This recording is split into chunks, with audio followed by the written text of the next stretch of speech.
La Asamblea escuchará. The Assembly will hear an address by the Prime Minister of the Islamic Republic of Pakistan, His Excellency Imran Khan. May I request protocol to escort His Excellency. I have great pleasure in welcoming His Excellency Prime Minister of the Islamic Republic of Pakistan, and I invite him to address the General Assembly. Bismillah ar-Rahman ar-Rahim. Iyyaka na'budu wa iyyaka nasta'in. Mr. President, Honorable Secretary General, Excellencies, ladies and gentlemen,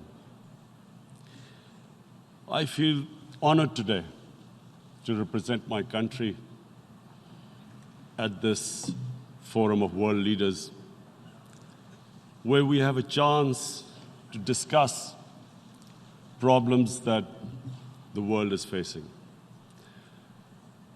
I want to talk about a lot of problems, but just 4 today. And I especially came to this forum despite a difficult time in my country, facing challenges. I would not have come, but because I feel that there are some very urgent problems which the world must address. So first of all, I start with climate change.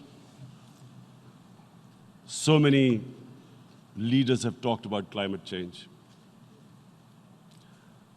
But Mr. President, I feel that there is a lack of seriousness. Perhaps world leaders some of the leaders who can do a lot, do not realize the urgency of the situation. We have a lot of ideas, but as someone said, ideas without funding is mere hallucination. Pakistan, I'll give you start with my own country. Our country is amongst the top 10 nations in the world which are most affected by climate change. We depend upon our rivers. We are mainly an agricultural country. And 80% of the water in our rivers comes from our glaciers. The glaciers, not just on the Pakistani side, even India. The 80% of the water in Ganges and the Indian rivers also comes from the glaciers, from the Himalayan glaciers, Karakoram, Hindu Kush. And these glaciers are melting at quite a rapid pace. We detected already 5,000 glacial lakes in our mountains. And if this keeps going, if nothing is done, we are scared that humans are facing a huge catastrophe. In my country, when my party came to power in the province of KP, we planted 1 billion trees in 5 years. Now we've set ourselves a target of 10 billion trees in Pakistan. Idea being to counter the effects of global warming. But one country cannot do anything. This has to be a combined effort of the world. My optimism comes from the fact that humans, the Almighty has endowed humans with great powers. We can do anything, provided our survival instinct is stirred up. And this is really what I hope that the United Nations will take a lead in this. There must be more emphasis. Richer countries must be pushed. Countries that are responsible for greenhouse gas emissions. They must be pushed because our country contributes minuscule amount to greenhouse gases. So I feel that the United Nations must take leadership in this. My second issue for me right now is even more critical. Mr. President, every year, billions of dollars leave the poorer countries and go towards rich countries. Billions of dollars siphoned off by the ruling elites of the developing world. And they find their way into Western bank accounts, offshore accounts, tax havens, expensive properties hidden behind companies bought in Western capitals. Mr. President, this is devastating the developing world. This is causing more poverty, debts. It's impoverishing the developing world. The difference between rich and poor countries is growing because of this. Money laundering, which happens because money leaves the poorer countries into rich countries, is not treated the same as, for instance, money from drugs or terror financing.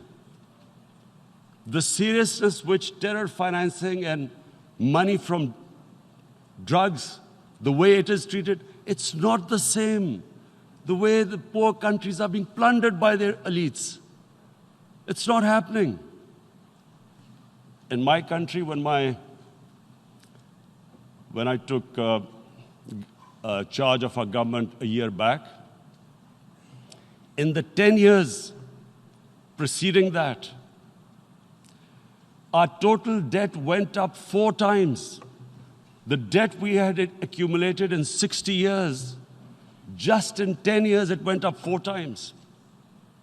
As a result, the total revenue we collected in 1 year, half of it went into debt servicing.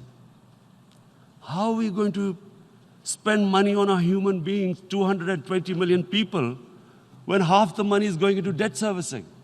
Because our country was plundered by the elites, the ruling elite. And easily they could get the money out. And when, Mr. President, we located properties in Western capitals bought by this money through corruption and money laundering, located the properties of these corrupt leaders, we find it so difficult to retrieve it. That money, if we retrieved that money, we could spend on our human beings. But it's so difficult. The laws protecting these criminals. We do not have the sort of money to have expensive lawyers and spend millions and millions of dollars. We need help from the rich countries.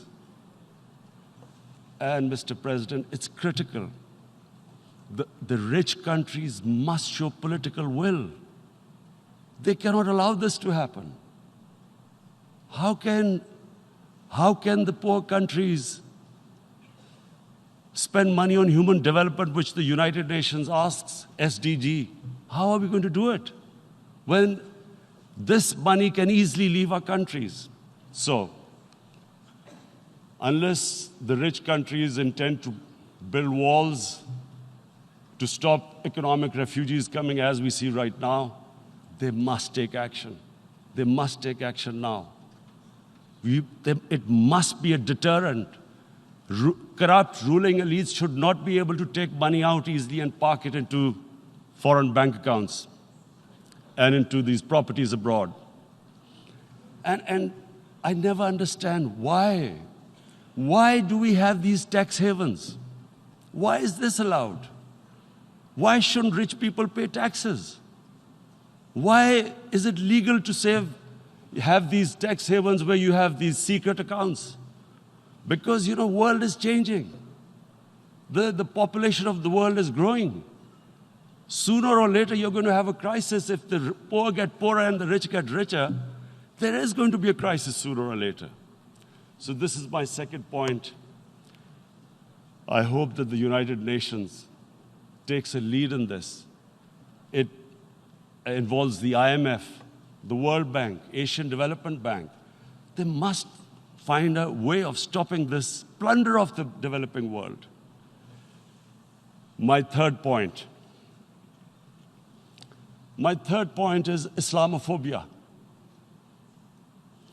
There are 1.3 billion Muslims in this world. There are millions of Muslims living in other countries, European countries, and the US as minorities. Islamophobia, since 9/11, has grown at a pace where it is alarming. Human communities live together. There should be understanding amongst them. But Islamophobia is creating a division. Muslim women wearing hijab, it's become an issue. It's become an issue in some countries. Hijab is some sort of a weapon. A woman can take off her clothes in countries, but she can't put on more clothes. How is this happening? Because of Islamophobia. And how did this Islamophobia start? After 9/11. And why did it start? Because certain Western leaders equated terrorism with Islam. Islamic terrorism.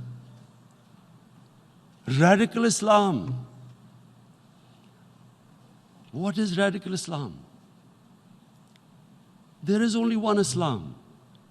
And that is the Islam we follow of Prophet Muhammad sallallahu alaihi wasallam. There is no other Islam. Radical Islam, Islamic terrorism, what message did they send to people in the West? And why is there Islamophobia? How is a person in New York, in the Midwest, in the US, in European capital, how is he going to distinguish between who is a moderate Muslim and who's a radical Muslim? Because terrorism has nothing to do with any religion. This Islamic terrorism, Islamic radicalism, and sadly used by leaders, this has been the main reason for this Islamophobia. And it has caused pain amongst Muslims. We in Muslim countries watch this Islamophobia traveling abroad, and it's getting worse.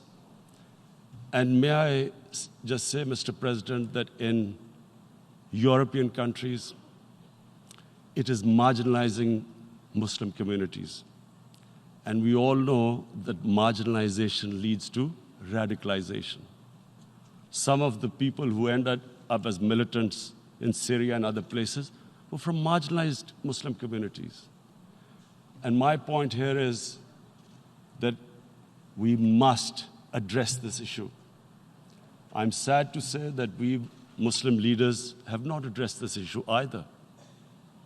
After 9/11, when this thing came about war against radical Islam, rather than Muslim leaders trying to explain to the West that there is no such thing as radical Islam, in all human communities, they are radicals.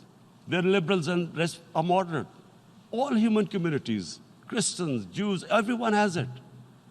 But Islam is not radical, neither Judaism, neither Christianity, neither Hinduism. No religion preaches radicalism. The basis of all religion is compassion and justice, which differentiates us from the animal kingdom. But unfortunately, the Muslim leadership was so scared of being called radical Islam that all of them became moderates. In Pakistan, we were in the eye of the storm, and our government coined a phrase called enlightened moderation. No one knows what it meant. But everyone started putting on Western suits that they were moderates, started speaking. Even those who didn't know English would speak English because they were moderates. No one had a clue what it was. Because we, in the Muslim world, did not explain to the West that there is no such thing as radical Islam. One of the reasons why after 9/11 Islam was supposed to be equated with terrorism was suicide attacks.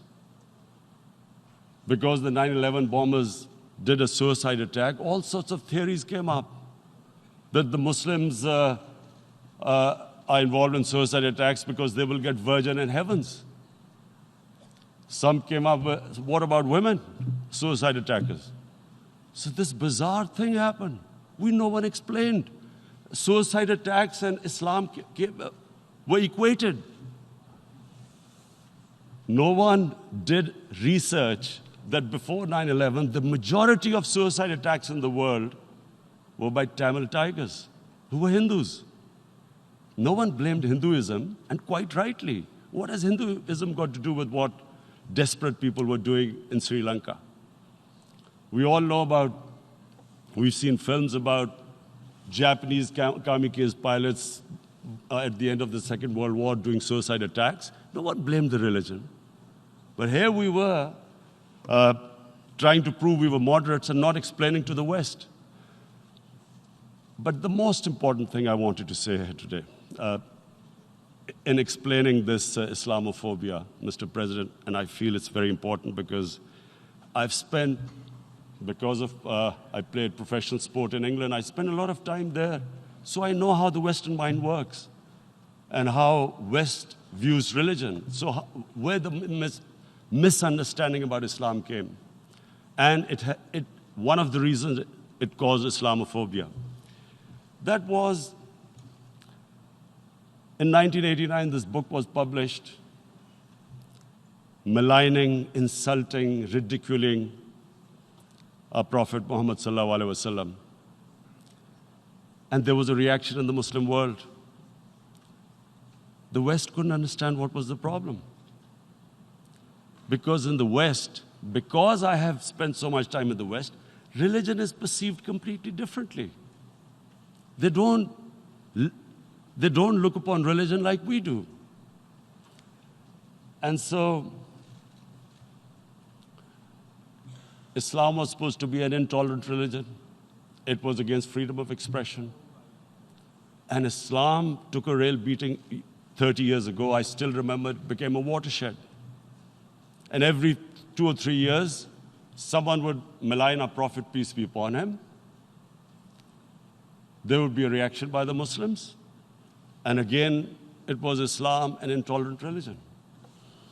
Again, this time,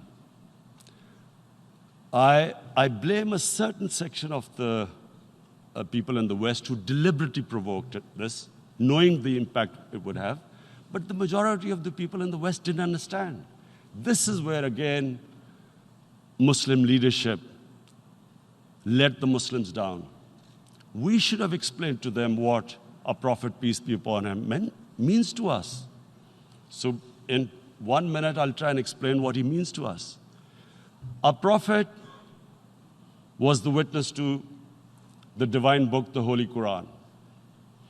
The Holy Quran is the book of guidance for Muslims, and the Prophet's life was living the Quran. He was an example of what the Quran guided us to be. So he is the ideal we all try to get to. The Prophet created the state of Medina, the first state in Islam. That state was the basis of a Muslim civilization which became the predominant civilization for the next 700 years. And what was that state? I hear such strange things about Islam, that it is against women, it's against minorities. The first state of Islam in Medina, it was the first time a welfare state was set up. The state took responsibility of the weak, widows, orphans, poor people, handicapped. It taxed the rich, spent the money on the poor. The state announced that all human beings are children of Adam, hence equal, whatever the color of their skin. The state announced, the Prophet announced that, and slavery, the whole system depended on slavery as it did for many years in the Western societies. The Prophet said that one of the greatest deeds is to free a slave. But because the society depended on slavery, he said, but if you have to treat them as an equal member of the family. And as a result, something happened in a Muslim world which hasn't happened in any other civilization. Slave dynasties appeared. Slaves became kings. The Mamluks, slaves who ruled Egypt. In India, there were slave dynasties. And then, with minorities, again, you hear that Islam is supposed to be against minorities. Let me just make this clear.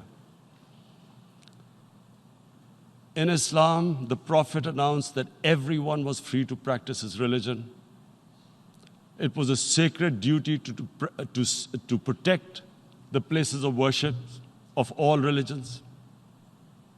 He announced that every person is equal in front of law, whatever his religion or his color. And this incredible case, and I always quote this, that the fourth Khalifa, the head of state of Medina, he lost a court case against a Jewish citizen. So, number one, it showed there was a rule of law, no one was above law. And number two, that a Jewish citizen was an equal citizen. So, Mr. President, when a Muslim society is unjust to its minorities, it is going against the religion of Islam and our Prophet, peace be upon him. So, it is important to understand this. The Prophet lives in our hearts. When he's ridiculed, when he's insulted, it hurts. As we human beings understand one thing, the pain of the heart is far, far, far more hurtful than physical pain. And that's why the Muslims react. And I always thought that if I ever had the stage, I would try and explain this to the world community, especially to the Western community, because having lived in the Western community, people didn't understand this. When I first went as a teenager to England, there was a comedy film on Jesus Christ. It's unthinkable in Muslim societies. So we need to explain that, look, in a human community, we must be sensitive to what causes pain to other human beings. We have, in the Western society, and quite rightly, the Holocaust is treated with sensitivity because it gives the Jewish community pain. That's all we ask. That do not use freedom of speech to cause us pain by insulting our Holy Prophet. That's all we want. And now, the number fourth point, Mr. President, and this is the most critical point, is the reason why I especially came here. It is about what is happening in Kashmir. Before I go on this, I want to make one thing clear. That when we came to power, my first priority was that Pakistan would be a country which will try its best to bring peace. We had been through this war on terror. We joined the United States war on terror after 2001. And Pakistan went through one of its worst periods where 70,000 Pakistanis died and over 150 billion was lost to our economy. And Mr. President, I opposed the war because in the 80s, Pakistan had joined the Western countries in what was the freedom struggle then in Afghanistan against the Soviets. And it was funded by the Western countries. These mujahideen groups, which were treated in guerrilla warfare,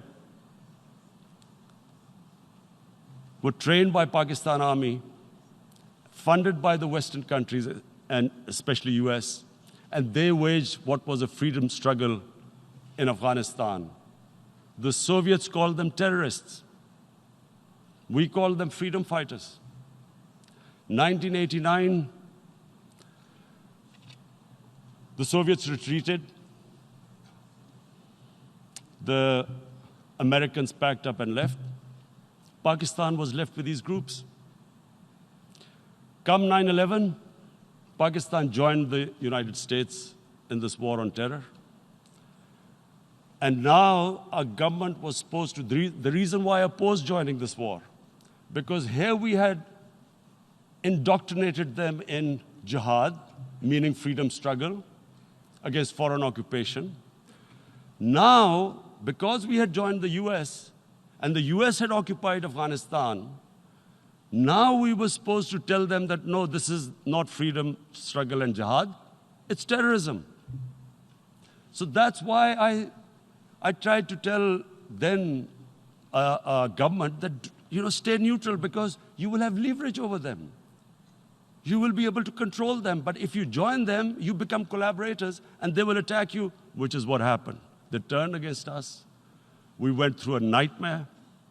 70,000 people killed in a war we had nothing to do with. No Pakistani was involved in 9/11. Taliban were in Afghanistan. Al-Qaeda was in Afghanistan. What had we to do with it? 70,000 Pakistanis died. So when we came to power, we decided that we would dismantle what was left of these groups. And this decision was taken not just by us, but by all the political parties in Pakistan. Unfortunately, they didn't implement it. So we came to power, we decided to implement it, and we dismantled whatever was left of the groups. And I know that India keeps accusing us that there are these groups there. I would like the United Nations to send observers, see for themselves what we've done. No Pakistani government would have dared to do this because it would have created strife. But we decided that there would be no militant organizations in Pakistan.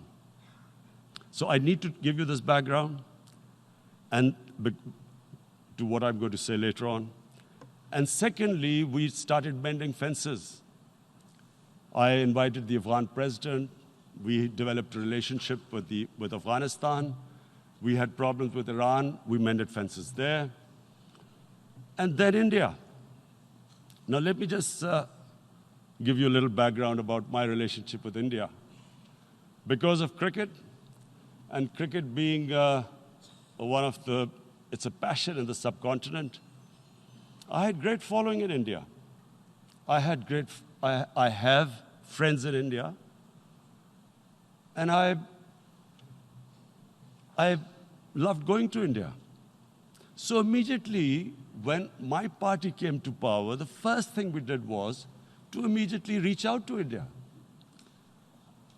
And I spoke to President Modi and I said, look, we have similar problems. Climate change, poverty, let's get together. Let's resolve our differences through trade. Let's build a relationship on trust.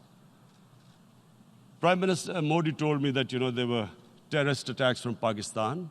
I said, we have problems with you. There are terrorist attacks which we know are instigated by India in Balochistan. We caught a spy, Kulbhushan Yadav, who admitted what the sabotage going on in Karachi and Balochistan. So we said, look, let's leave that behind. Let's move forward. Our main priority should be our people. The highest number of poor people live in the Indian subcontinent. Unfortunately, didn't make any headways. Our foreign ministers were supposed to meet on this in the UNGA last year. India cancelled it. We thought that it's their election coming up. It's a nationalist, ultra-nationalist party.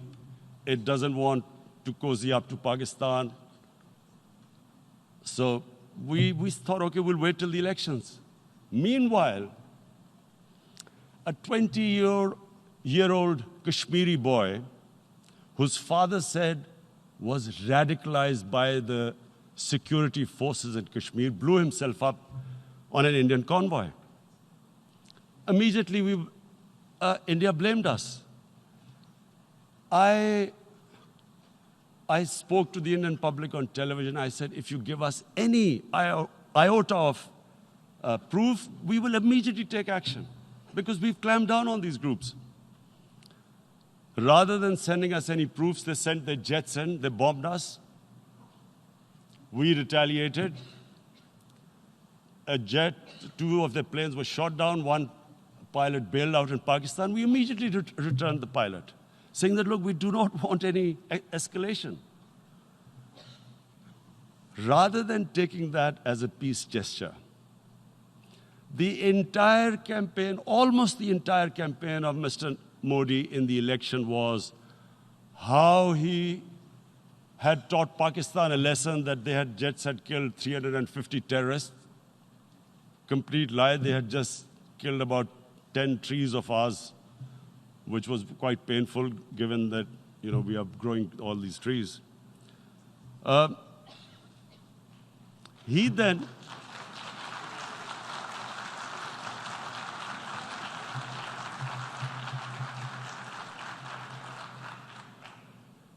the election campaign, Mr. Modi used words like, this is just a trailer, the movie is about to start.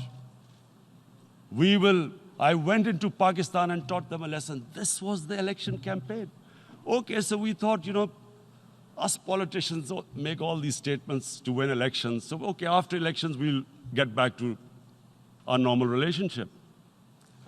Well, the moment the elections ended, we approached India, no response, but then we discovered they were trying to push us in the FATF blacklist to bankrupt us. That's when we realized there was an agenda.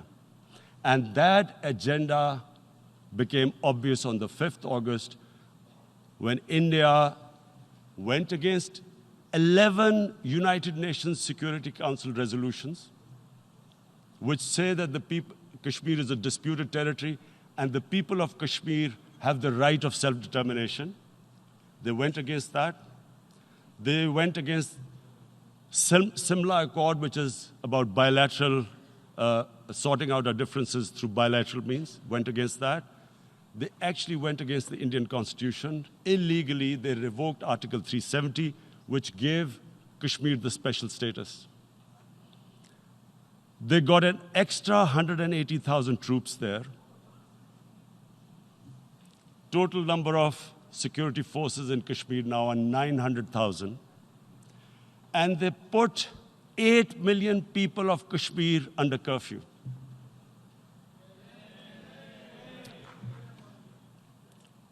Mr. President,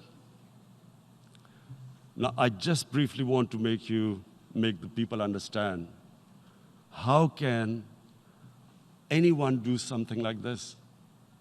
And for that, I have to explain to you what is RSS. RSS, Mr. Narendra Modi is a life member of RSS. RSS was an organization that was inspired by Adolf Hitler and Mussolini, came about in 1925. They believed in racial purity, racial superiority. They also believed they were an Aryan race like the Nazi believed they were an Aryan race. All that I'm saying can be verified. This is the time of information revolution. You can Google all this, what I'm saying. But it is very important for me to explain this to you so you know what is happening in India. This RSS believed in the ethnic cleansing of Muslims from India. At one point, there was racial superiority of the Hindu race. Secondly, it was hatred for the Muslims and for the Christians, because they believed that this golden age of Hindu civilization was stopped because of Muslim rule centuries back and then the British rule of India. So it was racial superiority and hatred for Muslims and Christians. This is openly stated. You look at the founding fathers of RSS, Golwalkar and Savarkar. Just Google them and you'll find out. And this ideology of hate is what murdered the great Mahatma Gandhi in 1948. It was this ideology of hate that made Narendra Modi in 2002 do a pogrom against Muslims in Gujarat when he was the chief minister. He allowed 3 days for these RSS goons who were inspired by the Hitler brown shirts. They actually wear brown shirts. This RSS, the Congress Home Minister gave a statement that in RSS camps, terrorists are being trained. And these terrorists butchered 2,000 Muslims and 150,000 Muslims were made homeless. Narendra Modi could not travel to the US because of that. And I need to make you understand this background before I explain to you that what sort of a mindset would lay siege to 8 million people with 900,000 troops. Women, children, sick people, locked in as animals. In fact, of what I know of England, if 8 million animals were locked in, the RSPCA would have made a lot of noise about it. These are human beings.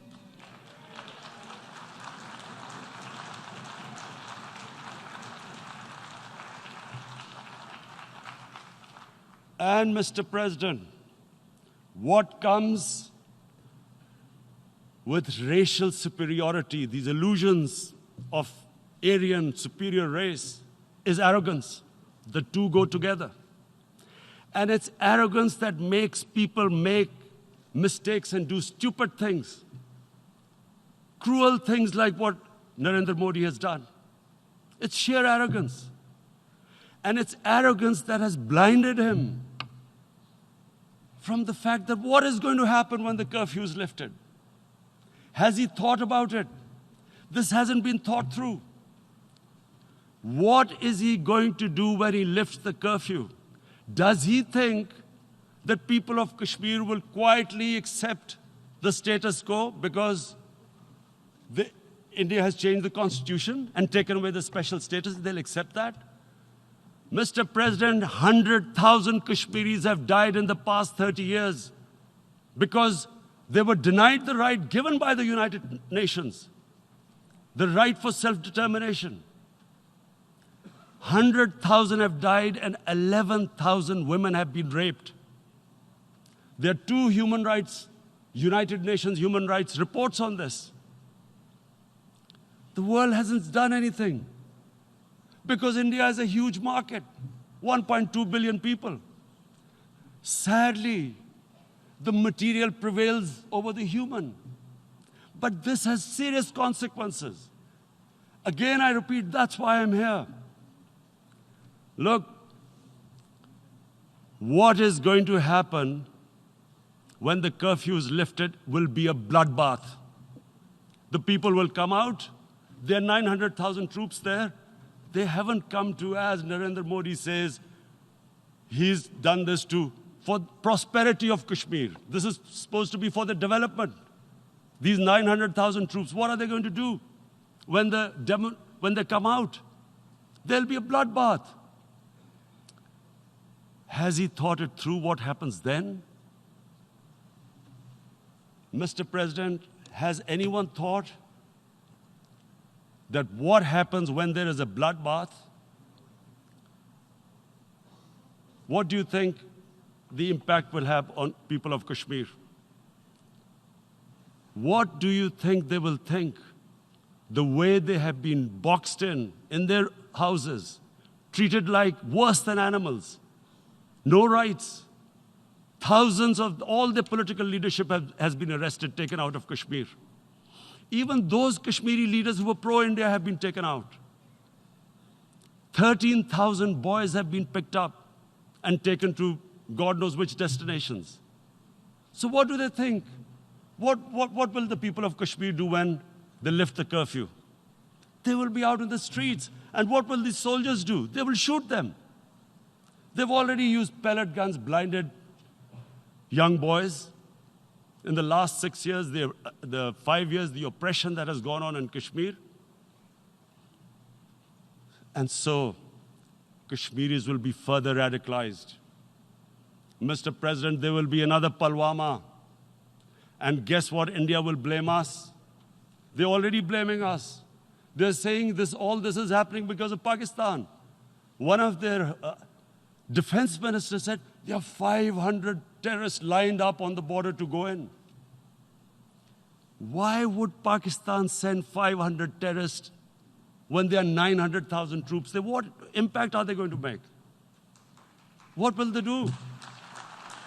And don't we know that the moment there is some terrorist attack, all that will happen is there'll be further cruelty and oppression of the people of Kashmir.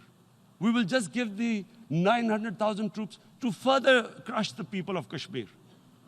And then we'll give the Indian government an excuse that, look, Pakistan is a terrorist state, and this mantra that has gone on, Islamic terrorism. The moment you use this catchword, Islamic terrorism, the whole world turns away. No one talks about human rights. You can do whatever you want, which is what has happened in Kashmir, because they keep using this word, Islamic terrorism. And this is what they're doing right now. What do we benefit from further increasing the cruelty on the people of Kashmir? And why would we want this? But there is no other narrative left for India. As when they lift the curfew, whatever happens, Pakistan will be blamed, and there is always a danger of another Pulwama. They might come and bomb us again, and then another cycle might start. And what does Narendra Modi think? That 180 million Muslims of India are thinking right now. Aren't they watching these Kashmiris stuck inside for 55 days they've been stuck in? Aren't they watching? What do you think? Don't you think that the Muslims will be radicalized in India? And I'm talking about 180 million people. And when they get radicalized, there will be some incident in India somewhere down the line. Again, we will be blamed. And I'm warning you right now, again, we will be blamed. And, Mr. President, what about 1.3 billion Muslims who are watching this? And they know that it is only happening in Kashmir because they're Kashmiri Muslims. This is not happening to Kashmiri Hindus. They know that this is happening because of their religion. So what do you think they will be thinking? What do you think the Jewish community would think if they were, forget 8,000 Jews stuck like this? What do you think Europeans would think? What do we think? I mean, any human community, if their members are stuck like that, what do you think they will think? Are we a children of a lesser God? Is it not going to cause us pain? And then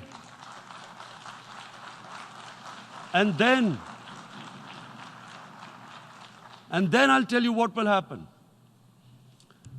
People will, in the 1.3 billion Muslims, someone will pick up arms. I know we've been brought up with films, Western films. This good, decent guy doesn't get justice. he decides to pick up a gun and start seeking justice. There was a film made in New York, famous film called Death Wish. This guy gets mugged by and his family, his wife gets killed or something. He can't get justice. He picks up a gun and he goes around shooting muggers. And the whole cinema cheers him on. So what do you think the Muslims are thinking right now? If there is a bloodbath, there will be Muslims becoming radicals, not because of Islam, but because of what they will see, that there's no justice when it comes to Muslims. There were Rohingya Muslims, Myanmar, who are, God knows, almost 1 million people out, ethnic cleansing. What was the response of the world community? So what do you think will be the response of 1.3 billion Muslims? I picture myself. I'm in Kashmir. I've been locked up for 55 days. I have heard about, and there are rapes, Indian Army going into homes, soldiers. Would I want to live this humiliation? Would I want to live like that? I would pick up a gun. You're forcing people. You are forcing people into radicalization. When people lose the will to live, what is there to live for? And this is what, if you can do this to human beings, you are actually radicalizing people. And so, Mr. President, I want to repeat here, this is one of the most critical times. There will be a reaction to this. Pakistan will be blamed. 2 nuclear-armed countries will come face to face like we came in February. And before we head in that direction, the United Nations has a responsibility. This is why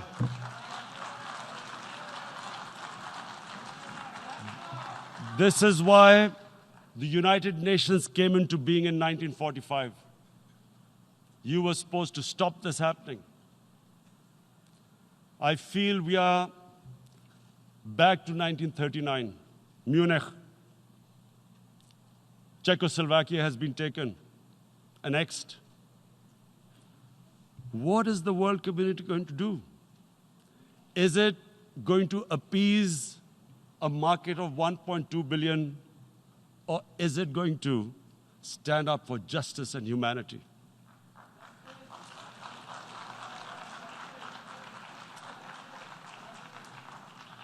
If this goes wrong, you hope for the best, but be prepared for the worst. If a conventional war starts between the 2 countries, Mr. President, if a conventional war starts, and anything could happen, but supposing a country 7 times smaller than its neighbor is faced with the choice, either you surrender or you fight for your freedom till death, what will we do? I ask myself this question.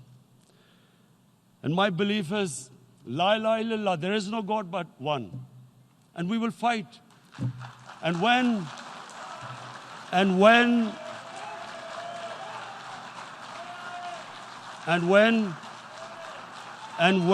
a nuclear-armed country fights to the end, it will have consequences far beyond the borders.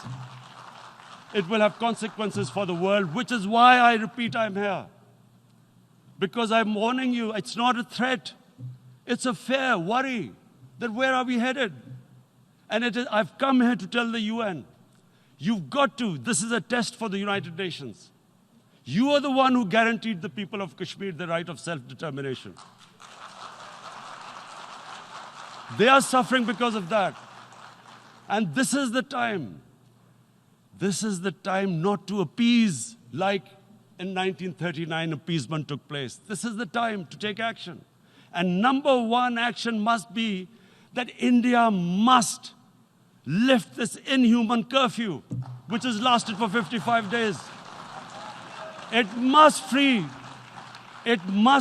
all political prisoners, and especially those 13,000 boys that have been picked up. Parents don't know where they've disappeared. And then the world community must give the people of Kashmir the right of self-determination. Thank you. En nombre de la Asamblea General agradezco. On behalf of the General Assembly, I would like to thank His Excellency, the Prime Minister of Pakistan, and I ask protocol to escort His Excellency.